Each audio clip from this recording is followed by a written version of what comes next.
Es gibt Nächte, in denen das Schicksal keine Geduld zeigt. Das Kind kam im November zur Welt, in einem Häuslein am Rand eines Dorfes, das keinen eigenen Namen hatte. Eines jener Dörfer, die auf keiner Karte stehen, weil sie nie für Karten gebaut wurden, sondern für Menschen, die bleiben wollen. Die Nacht war klar und kalt. Der Rauch aus dem Kamin stieg senkrecht in den Frost.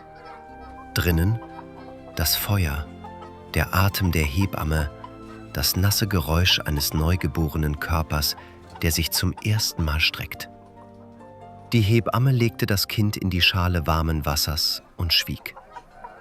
Eine lange, merkwürdige Stille. Nicht die Stille der Erschöpfung, sondern die Stille einer Frau, die etwas erkennt und die Bedeutung abwiegt. Ihre Hände, alt, sicher, an jeden Schrei und jedes Schweigen gewöhnt, berührten das Häutchen, das dem Kind über Kopf und Schulter gezogen war, wie eine zweite Haut. Dünn wie Papier, schimmernd im Feuerschein. Die Glückshaut. Das seltene Häutchen, das manche Kinder mit auf die Welt bringen, das selten genug ist, um eine Bedeutung zu haben und häufig genug, um seit Generationen bekannt zu sein.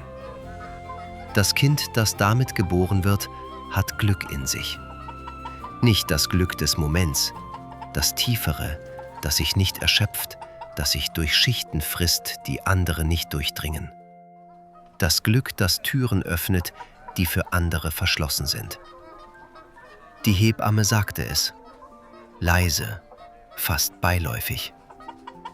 Die Eltern standen am Bett und die Mutter weinte noch, und die Hebamme hob das Kind heraus und sagte, dieses Kind hat Glück. Mit 14 Jahren wird es die Tochter des Königs heiraten. Kein Jubel. Die Eltern sahen einander an. Dann die Mutter. Eine Art Lächeln, das noch nicht wusste, ob es Freude oder Schwindel war. Das Kind schlief. Wochen später kam ein Reiter durch das Dorf. Er war nicht aus diesem Land. Oder er tat so, als wäre er es nicht. Ein Mann von mittlerer Statur auf einem guten Pferd. Er hielt neben dem Brunnen an, fragte nach Wasser, fragte nach dem Weg, fragte beiläufig, freundlich. Die Frage eines Mannes, der Gespräche führt aus Höflichkeit, nicht aus Neugier, nach dem Kind, von dem man sprach. Die Dorfleute erzählten. Sie taten es gern.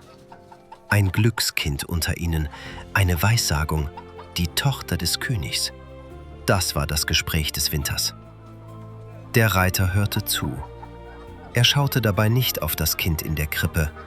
Er schaute daran vorbei, durch die offene Tür und hinaus, als wäre dort etwas, das ihn mehr interessierte als das schlafende Kind auf dem Stroh. Nur, es gab nichts draußen, nur Straße und Frost. Und die Stille zwischen seinen Worten dauerte ein kleines Stück zu lang. Er bedankte sich. Er ritt weiter. Die Dorfleute drehten sich nicht nach ihm um. Der Kamin zog gut. Das Kind schlief. Nur das Feuer flackerte kurz, als die Kälte des geöffneten Tores hereinkam und wärmte sich dann wieder. Und das Häuslein war wieder warm. Und die Nacht war wieder still. Und irgendwo auf der Straße, zwischen dem Dorf und der nächsten Stadt, ritt der König. Er kam nicht allein zurück. Er kam mit einem Bediensteten und einem kleinen Geldbeutel und dem Lächeln eines Mannes, der eine Lösung gefunden hat. Er erklärte, dass er von dem Kind gehört habe und dass er sich sorge. Ein Glückskind, allein in einem kleinen Dorf, ohne die Mittel, die es für eine gute Zukunft brauche. Er wolle helfen. Er bot Gold an, nicht viel, aber genug für 2 Jahre Arbeit. Die Eltern zögerten. Sie waren arme Menschen, und arme Menschen kennen das Gewicht von Gold, ohne es zu sehen. Ihre Hände lagen auf dem Tisch, neben dem Geldbeutel, und zwischen ihnen lag das Schweigen der Menschen, die wissen, dass sie keine gute Wahl haben. Nur Wahl zwischen 2 Schlechten. Das Kind habe Glück, sagten sie sich selbst. Es sei ein Glückskind. Es werde sich zum Guten schlagen. Der König nickte freundlich und wartete. Er legte das Kind in eine Schachtel. Kein Drama, kein Schreien. Nur das dumpfe Geräusch der Holzdeckel, der sich schloss, und das ruhige Reiten zum Fluss und das kurze Geräusch der Schachtel, die ins Wasser fiel. Das Wasser am Mittag war braun und kalt, der Geruch von Schlamm und Herbstlaub, und die Schachtel sank nicht, sie schwamm. Der König stand am Ufer und schaute. Die Schachtel trieb, ohne Eile, ohne Kampf, in die Richtung, die das Wasser ihr wies. Als hätte das Wasser entschieden, dass dies hier nicht enden würde. Als hätte das Schicksal auf Qualität geachtet und nicht auf Anstrengung. Der König drehte sein Pferd um. Er hatte gewonnen. Er wusste das. Hinter ihm der Fluss, der nichts wusste von Gewinnen und Verlieren. Das Wasser, das weiterfloss, weil Wasser nichts anderes kann. Die Schachtel, die um die erste Biegung trieb und verschwand. 2 Meilen unterhalb der Biegung lag eine Mühle. Nicht die berühmte Art Mühle, die es auf Bildern gibt. Kein Mühlrad mit nachgezogenem Wasser, keine malerische Brücke. Eine Arbeitsmühle. Das Rad laut, die Balken von Feuchtigkeit dunkel, der Boden vibrierende Holzdielen, die den Rhythmus des Steins in jeden weitertrugen, der durch die Tür trat.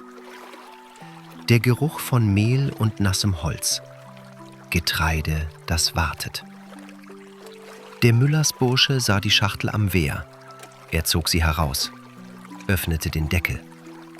Das Kind war wach, trocken und sah ihn an. Nicht erschrocken, nicht weinend.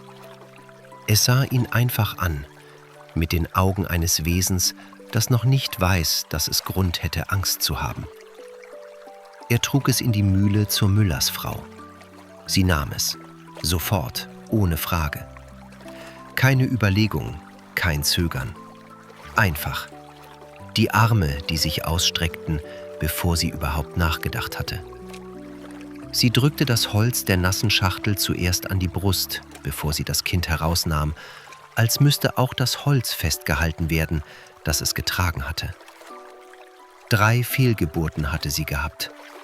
7 Jahre Schweigen mit dem Müller danach, nicht aus Bosheit, sondern weil Trauer manchmal alle Sprache verdrängt.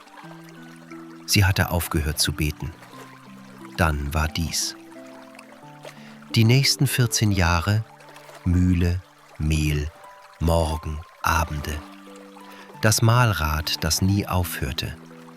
Der Geruch von warmem Brot, der sich mit dem Geruch von nassem Getreide vermischte und den Geruch von Kindheit ergab, wenigstens für diesen Jungen, wenigstens in dieser Mühle. Er wuchs. Nicht naiv. Er war nicht das Kind, das nicht merkt, wenn jemand lügt. Er merkte es immer. Aber er blieb trotzdem freundlich, weil Freundlichkeit für ihn keine Frage der Gegenseitigkeit war, sondern eine Art zu sein, die er sich nie abgewöhnt hatte. In Gewitternächten schlief er ruhig, während alles andere lärmte. Manchmal abends, wenn das Licht nachlässt und die Mühle stiller wird. Sie kämmte ihm das Mehl aus dem Haar. Er hielt still. Sie sprach nicht. Er auch nicht. Das war alles.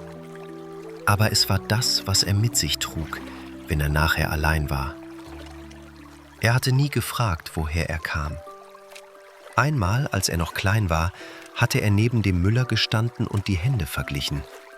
Die breiten Mehlweißen des Müllers und seine eigenen, schmal und noch kindlich. Und es dann gelassen. Er hatte die Blicke der Müllersleute irgendwann deuten gelernt und gewusst. Aber was er in der Mühle hatte, war echt, ob das Blut stimmte oder nicht. Das hatte er gelernt. Wahrheit ist nicht Herkunft. Wahrheit ist, wer eines Abends da sitzt, dir das Mehl aus dem Haar kämmt und nicht fragt, wer du bist. Er war 14, als es regnete und ein Reiter durch den Regen auf die Mühle zukam. Die Müllersfrau stand am Fenster und schaute hinaus. Der Junge sah ihren Rücken. Die Art, wie sie stand, die Schultern, die sich unmerklich straffen. Nicht Überraschung, Erkenntnis. Der Mann trat ein wie ein Reisender, der das Gewitter sucht, nicht flieht. Höflich, warm auf die sachliche Art, mit der Menschen warm sind, die es aus Überzeugung tun, nicht aus Gewohnheit. Er bat um Schutz vor dem Regen. Er trank das angebotene Wasser. Er fragte nach dem Jungen. Der Müller erzählte.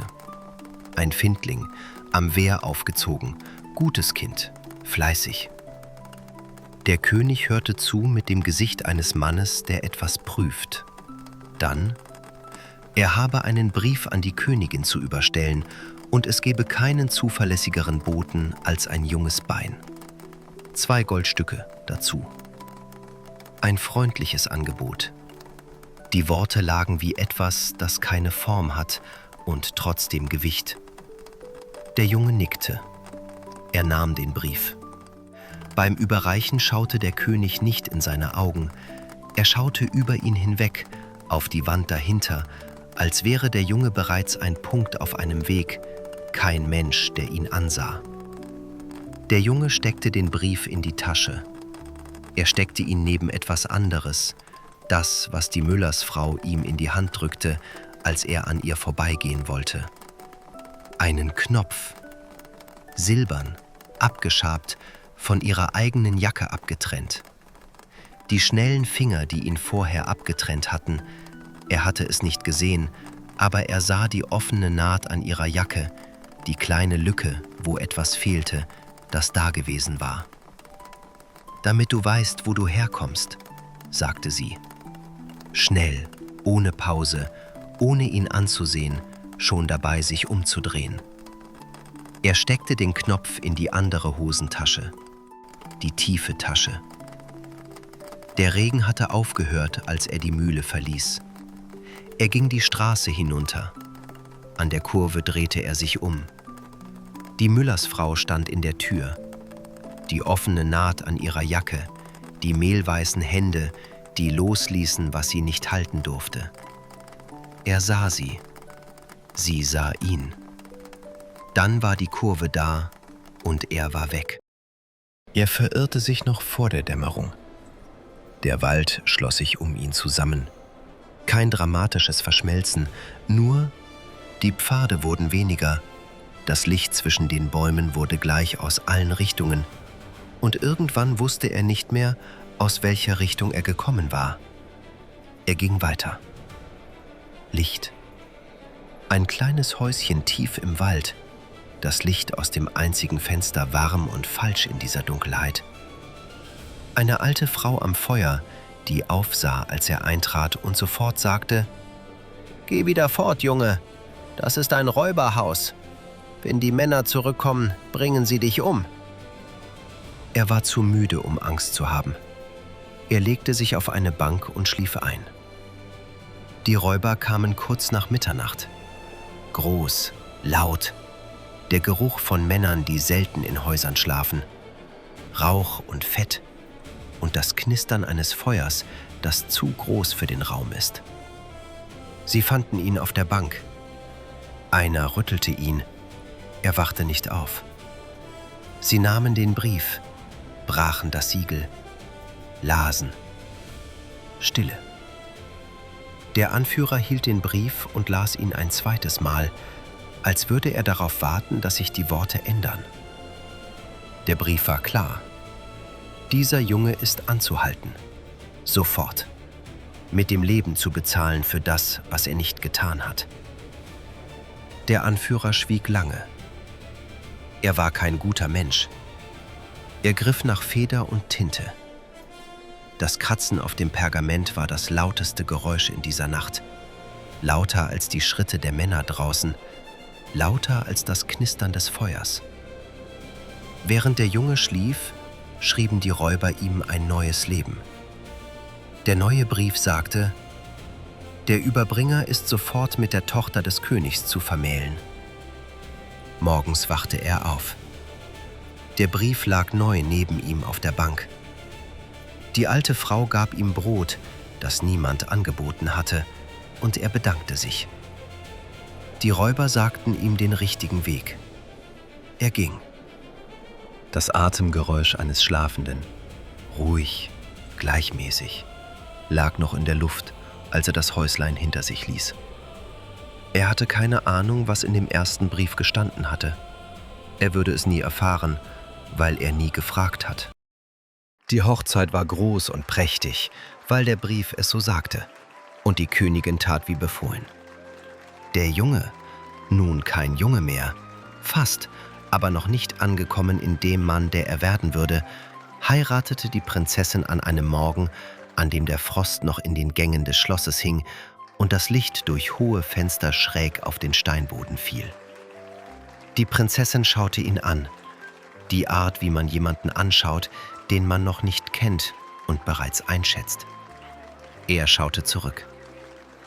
Er hatte noch nie erlebt, dass jemand seinen Blick aushielt, ohne zuerst wegzuschauen. Sie war die Erste. Er mochte sie dafür. Kurze Zeit.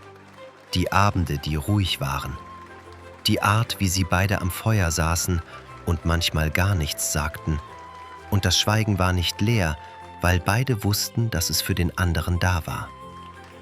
Er hatte noch nie so geschlafen wie in diesen Nächten, tief und ohne das Gefühl, das er sein Leben lang gekannt hatte, dass er irgendwo ankommen muss. Dann kam der König zurück. Er ritt durch das Tor und sah die erfüllte Weissagung und fragte, hörte, verstand. Der Brief war ausgetauscht worden. Seine Hände lagen flach auf den Knien, sehr still, die Art Stille, die nicht Ruhe ist, sondern der Aggregatzustand kurz vor dem Defrieren. Er verlangte die 3 goldenen Haare des Teufels. Nicht, weil er glaubte, der Junge würde sie bringen, sondern weil er wusste, niemand überlebt die Hölle. Das war der Gedanke hinter dem höflichen Ton, hinter der präzisen Formulierung der Unmöglichkeit. Arithmetik, kein Zorn. Der Junge, der Mann, antwortete, die goldenen Haare will ich wohl holen. Ich fürchte mich vor dem Teufel nicht. Er verabschiedete sich von seiner Frau in einem kurzen Moment, der kein Publikum hatte. Sie stand und sah ihn an, und er sah sie an, und sie sagte nichts. Nicht, weil ihr nichts einfiel, sondern weil nichts, was sie sagen konnte, schwer genug war für diesen Moment und leicht genug, um es auszusprechen. Er fasste kurz nach ihrer Hand, ließ sie los. Er griff in die Hosentasche. Der Knopf lag da, wo er ihn immer gelassen hatte, seit er die Mühle verlassen hatte. Er ließ ihn dort. Er machte sich auf den Weg. Der Weg zur Hölle verläuft durch normale Welt. Das ist das Merkwürdige daran. Man erwartet, dass der Weg sich verändert, dass die Bäume dunkler werden, die Luft schwerer, das Licht falsch. Stattdessen Straßen, Staub auf Straßen, Tore, Wachen, Städte. Er trat durch das Tor der ersten Stadt und merkte sofort, irgendetwas stimmte nicht. Die Leute bewegten sich langsam. Die Art Langsamkeit, die entsteht, wenn man nicht mehr glaubt, dass Bewegung etwas nützt. Sie versammelten sich am Brunnen in der Mitte und trugen leere Eimer. Der Brunnen war trocken. Kein Echo, wenn man hineinhörte. Nur Stille unten. Trockener Stein riecht anders als nasser. So roch die ganze Stadt. Nach dem Fehlen von etwas. Die Torwächter kamen zu ihm, ob er wisse, warum der Brunnen versiegt sei, ob er helfen könne. Das sollt ihr erfahren, sagte er. Wartet, bis ich wiederkomme. Die Frage legte sich in ihn wie ein kleines Gewicht, das man trägt, ohne dass man es merkt. Er ging. Die zweite Stadt. Ein Apfelbaum, alt und breit und bekannt für seine Früchte, trug nichts. Die Äste leer. Das Laub dünn und gelb in der falschen Jahreszeit. Die Luft um den Baum roch nach dem Ende von etwas, das zu lang gewartet hatte. Die Torwächter fragten: »Das sollt ihr erfahren. Wartet.« Noch ein Gewicht. Er trug sie beide. Dann der Fluss. Der Fährmann stand auf seinem Floß und schaute nicht hinüber auf die andere Seite. Er schaute auf die Stange in seinen Händen. Abgenutzt, der Mann. Wie ein Werkzeug, das seine Form verliert, weil es zu lang denselben Druck ausgehalten hat. Die Hände um die Stange. Kein Werkzeug, kein Griff. Die Hände von jemandem, der die Stange hält, weil er nichts anderes mehr hat. Er übersetzte ihn schweigend. Am Ufer: »Warum kann er nicht abgelöst werden? Gibt es keinen Weg?« »Das sollt ihr erfahren. Wartet.« Der Fährmann sah ihn an, den ersten echten Blick des ganzen Überfahrens. Länger als nötig. Als würde er prüfen, ob das Versprechen hält. Dann das andere Ufer. Der Fährmann hinter ihm, das rhythmische Geräusch des Ruderns, gleichmäßig wie Atmen. Vor ihm schwarz, rußig. Wärme, die aus dem Boden kommt, die falsche Art Wärme, die nicht wärmt, sondern dröhnt. Der Eingang. Er atmete einmal. Tief. Dann ging er hinein. Die Hölle roch nach Asche und etwas Älteren. Nicht Schwefel, wie man es erwartet, das auch, ja, aber darunter etwas, das älter war als Schwefel. Der Geruch von Orten, die zu lang geschlossen waren. Wärme, die aus den Wänden kommt. Das Licht? Kein Licht, aber auch keine vollständige Dunkelheit. Eine schwere, rußige Helligkeit, die Formen sehen lässt, ohne Details zu liefern. In dem breiten Sessel am Ende des ersten Raumes saß eine alte Frau. Er blieb stehen. Sie war keine alte Frau, die einem Angst macht. Das war das Erste, was er merkte. Sie war eine alte Frau, die für Angst zu beschäftigt war. Die Hände im Schoß, ruhig. Die Haltung von jemandem, der sehr lange an einem Ort gewesen ist und aufgehört hat, ihn zu messen. Sie schaute ihn an, nicht prüfend, sondern kartierend. Die Art von Aufmerksamkeit, die Ärzte haben, bevor sie sprechen. Er erklärte, warum er hier war. Sie hörte zu. Sie nickte einmal am Ende. Dann: »Der Teufel wird dich riechen. Du musst dich verstecken.« Sie stand auf. Das war bedeutsam. Er spürte das, ohne zu wissen, warum. Jemanden aufstehen zu sehen, der selten aufsteht, und zu verstehen, dass dieses Aufstehen für dich ist. Sie sprach ein Wort über ihn, das er nicht verstand, und er wurde klein. Kleiner, als die Welt für ihn gedacht war. Kleiner als Finger. Kleiner als Daumen. Eine Ameise auf dem Boden dieser rußigen Hölle. Ihre Hand kam von oben, groß wie ein Landstück. Die Finger, er sah die Rillen der Handfläche, die Linien, die sich kreuzten. Die Geschichte von Jahrzehnten oder Jahrhunderten in einer Handfläche.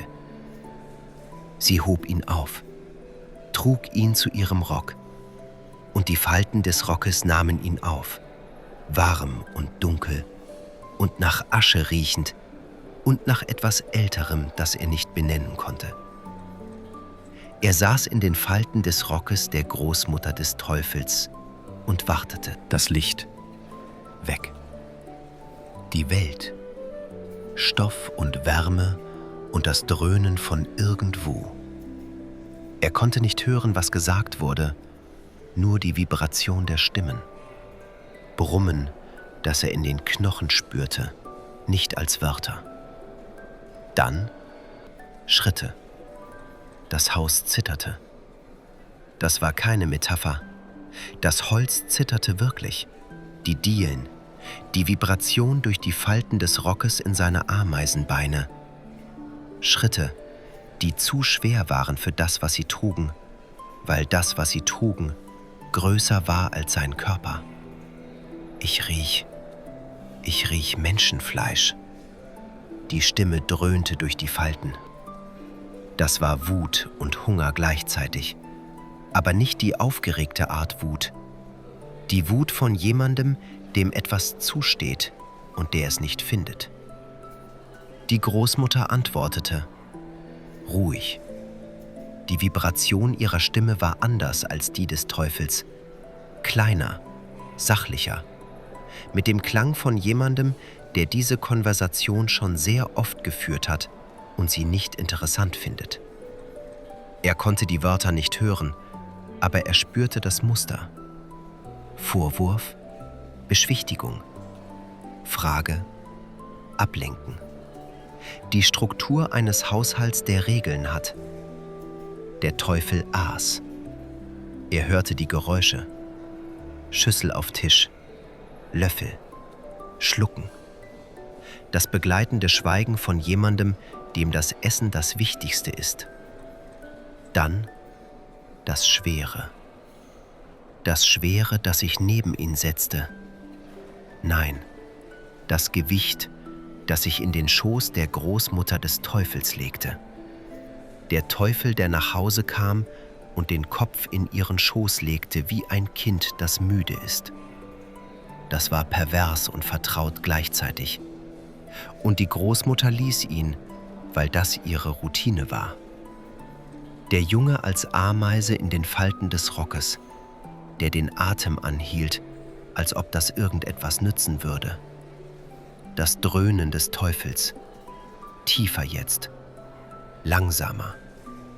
Das Muster des Einschlafens, die Vibration, die sich verändert, die Atemzüge, die länger werden. Die Großmutter blieb reglos. Und dann, da im Stoff, als die Atemzüge des Teufels gleichmäßig wurden und die Schwere der Erschöpfung jeden Raum ausfüllte, kam die Hand. Nicht seine Hand, ihre. Die Großmutter des Teufels, die die Hand langsam, sehr langsam in das Haar des schlafenden Teufels schob.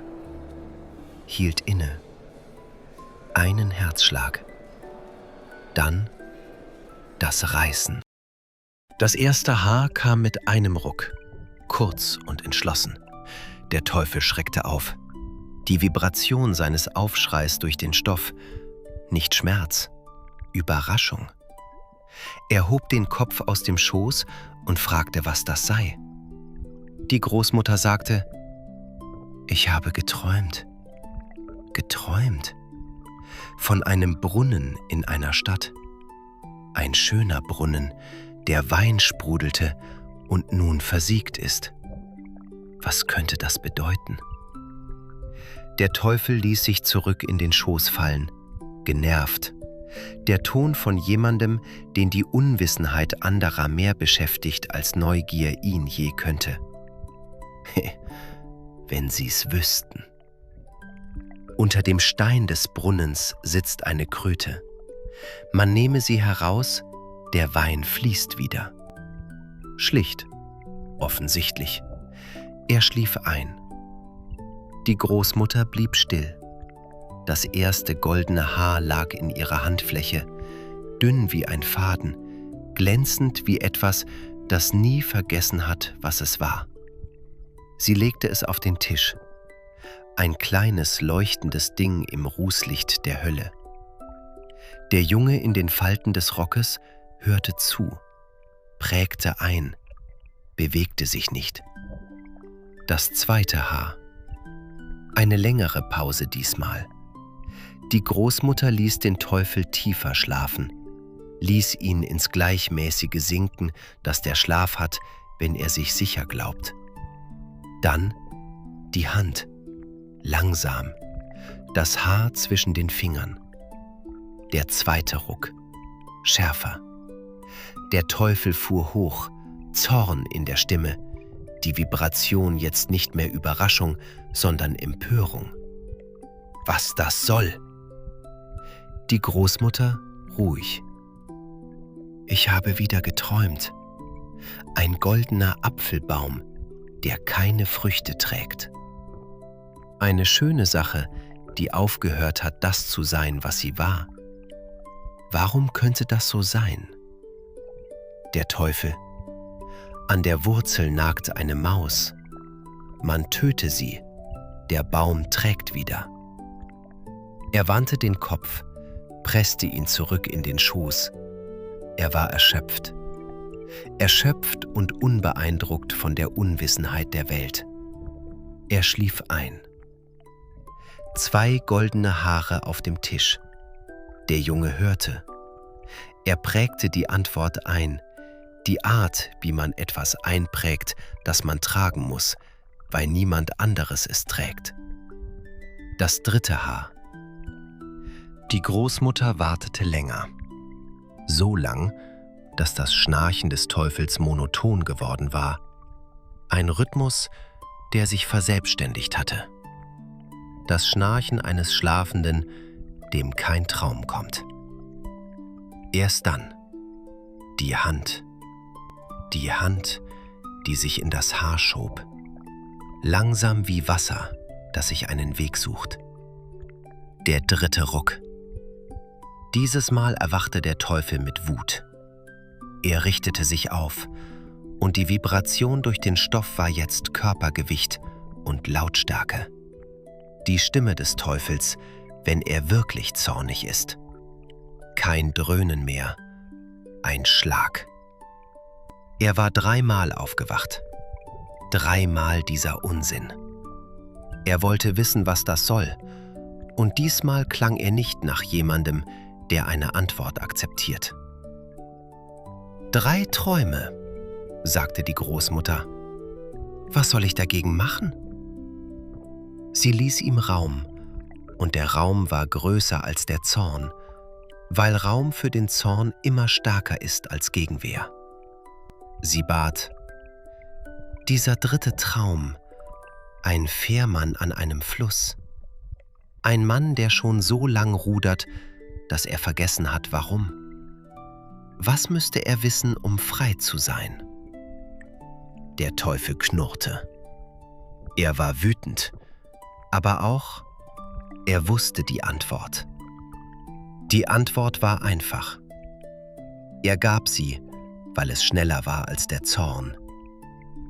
Wenn jemand kommt und will übergesetzt werden, muss der Fährmann diesen die Stange in die Hand drücken und schnell ans Ufer springen.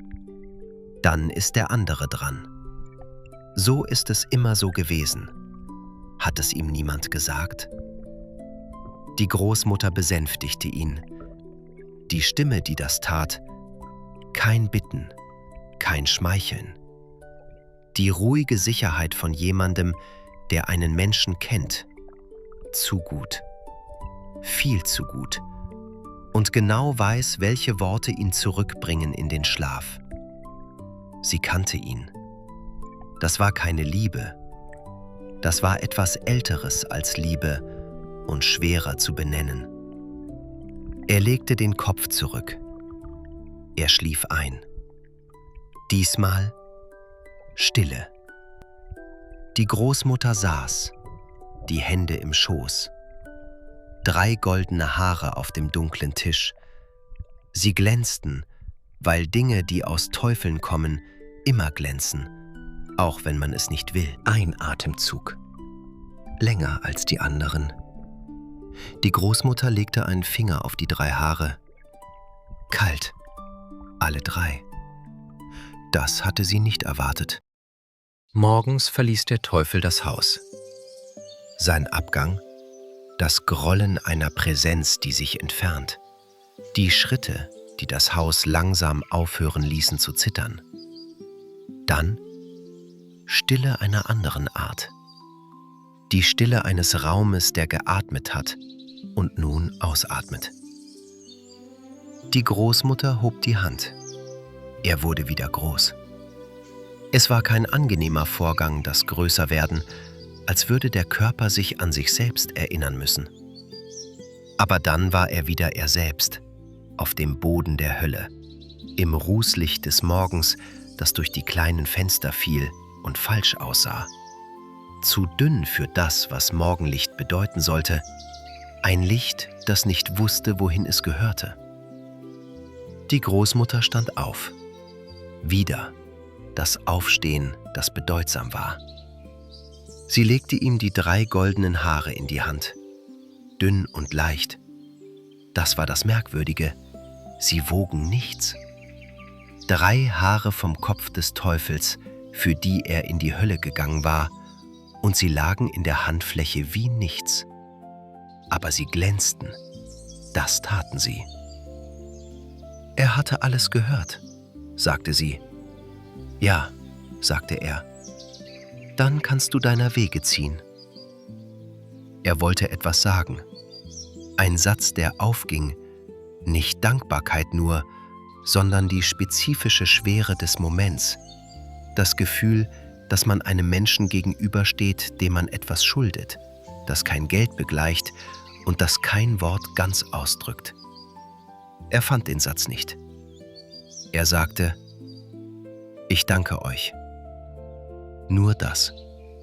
3 Wörter, die die ganze Schwere nicht trugen, die aber da waren, ehrlich, ohne Ausflucht. Die Großmutter nickte. Sie sagte nichts. Sie setzte sich. Er stand noch einen Herzschlag zu lang. Nicht aus Zögern, aus dem Gefühl, dass dieser Moment etwas verdient, das man nicht einfach verlässt. Dann drehte er sich um. Die Tür. Der Geruch des Ausgangs. Erde. Draußen. Fluss. Die Kälte der Luft, die von draußen kam und sich wie Versprechen anfühlte. Er ging. Hinter ihm, in dem rußigen Sessel, die Großmutter des Teufels, die saß und die Tür nachschaute, die sich geschlossen hatte. Irgendwo in ihr, tief, unter Jahrzehnten oder Jahrhunderten von Ruß und Schweigen und dem Gewicht des Hauses, das sie trug, irgendetwas, das einmal Hebamme gewesen war. Das wusste, wie leicht Babyhände sind, so leicht, dass man Angst hatte, sie zu halten, weil sie so leicht auch zerbrechen. Irgendetwas, das einen Jungen angesehen hatte, der in die Hölle spazierte wie ein Handwerker zur Arbeit und das sich entschieden hatte. Sie steckte dieses Irgendetwas wieder zurück in sich hinein. Der Teufel würde bald heimkommen. Sie wartete. Der Fährmann sah ihn am anderen Ufer. Er setzte über, schweigend, wie das erste Mal. Auf der Mitte des Flusses, da wo das Wasser tiefer war, das Geräusch des Ruderns anders als am Ufer, fragte der Junge: »Habt ihr noch immer keine Antwort bekommen?« »Nein. Wenn der Nächste kommt und will übergesetzt werden, gebt ihm die Stange und springt ans Ufer.« Der Fährmann ruderte. Er sagte nichts. Er saß einen Moment still auf der Mitte des Flusses, und das war kein Zögern, das war das Prüfen. Die Stille eines Mannes, der eine Information gegen etwas hält, das er schon zu lang getragen hat, um es noch zu kennen. Er nickte, ruderte ans Ufer. In der ersten Stadt, er suchte den Brunnen, fand den Stein. Darunter eine Kröte, glänzend und still, als hätte sie dort gesessen und gewartet. Er hob sie heraus, legte sie ins Gras. Hinter ihm das Rauschen von Wasser, das sich seinen Weg suchte und fand. Die Torwächter standen dabei und sahen es. Gold. Dafür gibt man Gold. In der zweiten Stadt die Apfelwurzel. Die Maus darunter. Klein, grau. Das Geräusch ihrer Zähne hatte niemand hören können, aber es war da gewesen, Nacht für Nacht, das Nagen, das keinen Namen hatte. Er brachte sie weg, die Äste des Baumes. Er schaute nicht zurück, aber die Torwächter schrien: Mehr Gold. Goldbehangene Esel, 4 Stück, die er auf dem Weg mit sich führte. Er kam heim, nicht mit Triumph, nicht mit einer Geschichte, die er erzählen wollte. Er kam heim, weil seine Frau dort war und weil das der Ort war, zu dem er zurück wollte, die ganze Zeit, die er weg gewesen war. Sie stand in der Tür. Er legte die 3 goldenen Haare auf den Tisch. Er legte seinen Knopf neben sie, den silbernen, abgeschabten, von der Jacke der Müllersfrau, und betrachtete beide einen Moment. Dann steckte er den Knopf zurück. Er gehörte in die tiefe Tasche. Sie schaute ihn an, und er schaute zurück, und das Schweigen zwischen ihnen war das gleiche wie vorher. Nicht leer, weil beide wussten, dass es für den anderen da war. Der König kam. Er sah die 4 goldbehangenen Esel und für einen Moment, nur einen, vergaß er, dass er diesen Mann hasste. Die Esel standen auf dem Pflasterstein des Hofes, schwer und gelb beladen, und das Gold fing das Licht auf und warf es zurück, und der König sah es mit den Augen eines Mannes, der weiß, was Gold ist und was es bedeutet. Wo kommt das her? Das Glückskind erklärte: An den Flüssen und in den Städten liegt es, für den, der die richtigen Antworten hat. Der König könne jederzeit selbst gehen, er müsse nur zum Fährmann. Der König ritt. Er ritt zum Fluss, so schnell wie Ungeduld und Gier zusammenreiten. Der Fährmann stand auf seinem Floß. Der König trat an Bord. Er wollte übergesetzt werden. Der Fährmann ruderte los. Auf der Mitte des Flusses gab er dem König die Stange und sprang ans Ufer. Schnell, ohne Worte, ohne Triumph.